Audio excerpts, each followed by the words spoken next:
আমরা সেই ব্যাংকে চলে এসেছি যেখানে একটু আগে বড়সড় ব্যাংক ডাকাতি করা হয়েছে। রাঙামতি তীরন্দাজের নেতৃত্বে এই ব্যাংক ডাকাতি করা হয়েছে বলে অভিযোগ। ইতিমধ্যে পুলিশ চলে এসেছে। আমরা অফিসার সত্যজিৎ সিনহা এবং ব্যাংক ম্যানেজারের বক্তব্য শুনবো।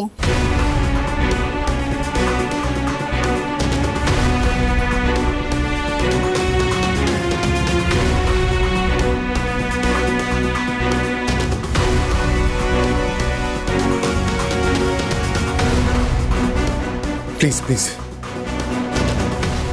প্রত্যেকে স্টেটমেন্ট নেবেন, তারপর ছাড়বেন। ওকে স্যার, আমি এক্ষুনি আসছি।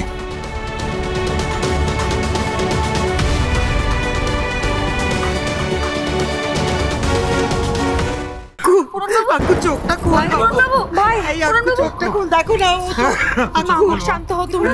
ভাই ভাই কয়েকবার তাকান আক্কু। মা তুমি একটু শান্ত হও। পুরনো মা ওরকম চোখ খুলছে না কেন? চোখ খুলবো? কি অবস্থা হয়েছে দেখো ছেলেটা। এগুলো এখানে কি করে এলো? কোথা থেকে এলো? জানি না, নিজে থেকেই এসছে। হঠাৎ করে বাড়ির দরজা অবধি এসে অজ্ঞান হয়ে পড়ে গেল। একলব্য কোথায়? একলব্য এতদিন কোথায় ছিল? কিছু বললো না। ও মরিজা, এ তো অজ্ঞান হয়ে পড়ে আছে গো।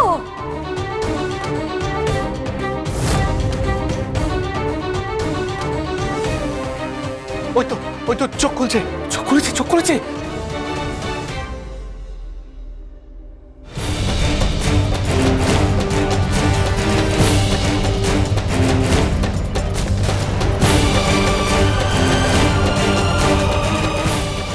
আক্কু এই তো বাবা,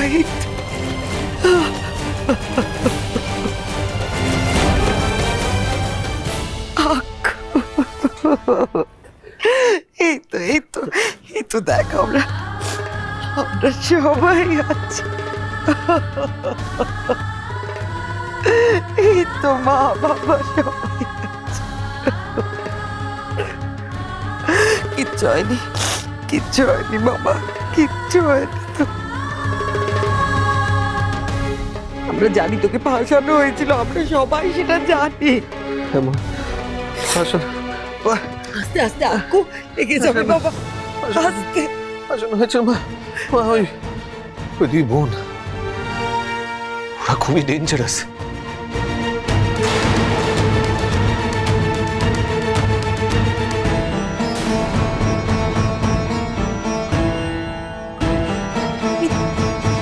এই দুটো মেয়ে কারা? তিনজন স্নাইপার আপনাদের বাড়ির দিকে এরকম বন্দুক তাক করে দিয়েছে। আপনার বাড়ির প্রত্যেকজন এখন তাদের টার্গেটে রয়েছে। আপনাকে পরিষ্কার করে আমি জানিয়ে দিতে চাই, আপনি যদি কোনোভাবে আমাদের সঙ্গে বিট্রে করার চেষ্টা করেন, কোনো যদি চালাকি করার চেষ্টা করেন, প্রথমত আমরা সেগুলো জানতে পেরে যাব। তারপর যা করব সেটার জন্য কিন্তু দায়ী থাকবেন একমাত্র আপনি।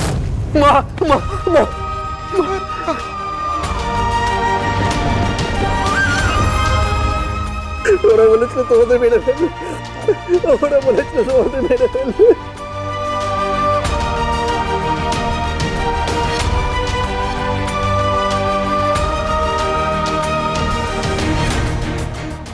ওই কোডি যখন রাঙামতি সেজে ব্যাংক ডাকাতি করতে গেছে, আমি সেই সুযোগে পালিয়ে এসেছি।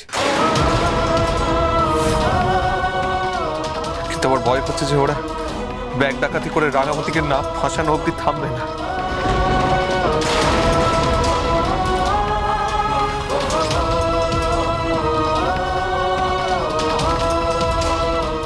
কিন্তু এগুলো ফ্লাইটে আগুন লাগা থেকে শুরু করে ফ্লাইটটা সমুদ্রে ল্যান্ড করানোর পর থেকে, মানে ওই জঙ্গলের লোকজনদের হাত থেকে বেঁচে আসা পর্যন্ত তুমি যা যা বলছো তার সঙ্গে তো তোমার কো-পাইলটের স্টেটমেন্টের কোনো মিল নেই।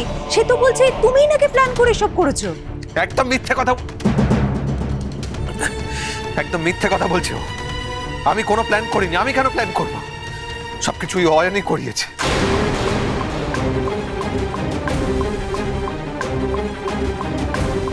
আহিরিকে তো ফোন করে ডাকা দরকার।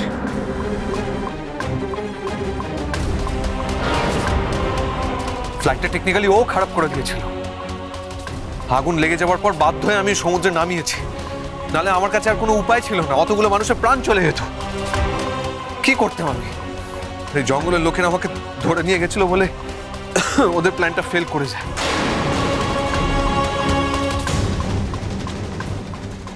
দেখ একলব্য, এই সব কথা তুই বলছিস, পুলিশ কি মানবে? তোকে নিয়ে যেভাবে আলোচনা হচ্ছে, পুলিশ তো একটা ইনভেস্টিগেশন করবে, তাই না? তার উপর ওই নেশার যে জিনিসপত্র প্লেনে ভর্তি করে সেই প্লেন তুই চালিয়েছিস, বুঝতে পারছিস তো? মা, আমি তোমাকে বলে দিচ্ছি, টেনশন করো না, কিন্তু সামনে ঝড় আসতে চলেছে, বিশাল বড় ঝড়। কারণ পরিস্থিতি যেদিকে এগোচ্ছে, পুলিশ একলব্যকে অ্যারেস্ট করবেই। অ্যারেস্ট করবে কেন একলব্যকে? ও কি অন্যায় করেছে? ও তো কোনো অন্যায় করেনি, ওর তো কোনো দোষই নেই।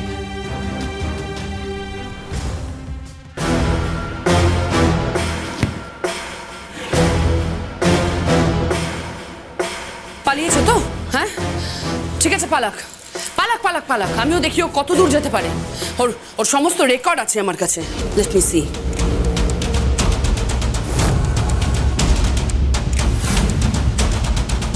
কোথায় গেছে ও? বাড়িতেই গেছে। নিজের ফ্যামিলিকে বিশাল মিস করছিল তো, বাড়িতেই যাবে, আর কোথায় যাবে? দিদি, এবার কি হবে? পুলিশ তোকে ধরতে পারেনি, কিন্তু একলব্য বসু তো জানিয়ে দিয়েছিল পুলিশকে যে তোরা ব্যাংক ডাকাতি করতে গেছিস। পুলিশ আসার আগে আমরা আমাদের সমস্ত কাজ ছেড়ে ফেলেছি। আরে বোন, তুই প্লিজ এত টেনশন করিস না তো, ভালো লাগছে না। তবে একটা কথা, আমরা আর এখানে এক মুহূর্তও থাকবো না। আমাদেরকে যত তাড়াতাড়ি সম্ভব এখান থেকে বেরোতে হবে। হ্যাঁ দিদি, আমাদের এখনই এখান থেকে বেরোতে হবে। আমরা সব দিক থেকে ফেঁসে গেছি, সবাই আমাদের চিনে ফেলেছে। পুলিশ যদি একবার ধরে ফেলে, আমাদের কিন্তু আর ছাড়বে না। আরে বাবা, আমি বলছি তো কিছু হবে না, তুই কেন শুধু শুধু টেনশন করছিস? আস্তে আস্তে ওঠ, আমাকে ধর, আস্তে ওঠ। আর বোন, আমি কোনোদিনও তোর হাত ছেড়েছি? হ্যাঁ, তুই একদম টেনশন করবি না।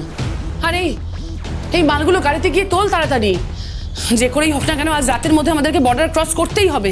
দাঁড়িয়ে থাকিস না, যা তাড়াতাড়ি যা, যা তাড়াতাড়ি, আস্তে আস্তে। কিচ্ছু হবে না।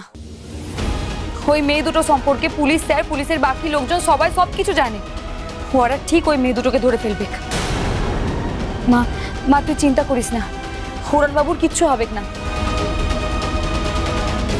আর আমার নামে ব্যাংক ডাকাতির দোষ দিয়েও কোনো লাভ হবে না। আসল দোষ ওই দুটো মেয়ের, আর আহিরি দিদির বন্ধু ওই অয়নের। ওরাই তো ইচ্ছে করে বাবুকে ফাঁসিয়েছে। মিস্টার একলব্য বসু, আপনাকে আমাদের সঙ্গে থানায় যেতে হবে। কেন ওকে যেতে হবে কেন? দেখুন, ওর কো পাইলট যা বলেছে সব ভুল, মিথ্যা স্টেটমেন্ট দিয়েছে। অফিসার একলব্যকে ফাঁসানো হচ্ছে, এতে একলব্যর কোনো দোষ নেই। আরে একলব্যর কো পাইলটের জন্যই তো এত বড় একটা অ্যাক্সিডেন্ট হতে যাচ্ছিল। তাও তো ভালো, আমার ভাই এতগুলো লোকের প্রাণ বাঁচিয়েছে। হ্যাঁ, মানে ও খুব ভালো পাইলট বলে প্লেনটা সমুদ্রে ল্যান্ড করাতে পেরেছে, নইলে অতগুলো লোকের কি হতো বুঝতে পারছেন? হ্যাঁ, ভাবতে পারছেন আপনারা? কিন্তু এটা তো ষড়যন্ত্র করেই করা হয়েছিল যাতে ভাইকে কিডন্যাপ করতে পারে, আর ভাই মিডিয়ার সামনে সবকিছু বলবে। হ্যাঁ হ্যাঁ, আমরাও মিডিয়ার সামনে যাব। আপনারা কি বলুন তো? না, আপনারা এখানে কেন এসেছেন? আমার ছেলেকে আপনারা কি করে এরকম করতে পারেন? আপনারা দেখুন আমার ছেলেটার কি অবস্থা, সেটা আপনারা জানেন না। আপনারা জানেন না আমার ছেলের সঙ্গে কি কি হয়েছে, কিছু জানেন না। আসল অপরাধী যারা, তারা বাইরে ঘুরে বেড়াচ্ছে, আর আপনারা আমার ছেলেকে ধরতে এসেছেন। কেন আপনারা এরকম করছেন? মা তুই শান্ত, মা তুই চুপ কর না, তুই চুপ কর। দেখি না ফুয়ারা উড়ানবাবুর বিরুদ্ধে কি অভিযোগটা নিয়ে এসেছে, বল। দেখুন, এয়ারলাইন্স থেকে একলব্য বসুর এগেনস্টে একটা এফআইআর করা হয়েছে। তাছাড়া ওনার নামে একটা মিসিং ডায়েরিও করা আছে। তাই ওনাকে সন্দেহের তালিকার বাইরে কোনোভাবেই রাখা যাচ্ছে না। পুলিশ ডিপার্টমেন্ট থেকেই ওনার বাড়ি ফেরার খবরটা আমাদের জানানো হয়েছিল, তাই আমরা এসেছি।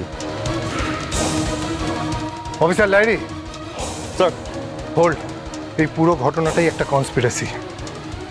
আই থিঙ্ক লোকাল থানা থেকেও পুলিশের টিম আসছে রাঙামতিকে অ্যারেস্ট করতে।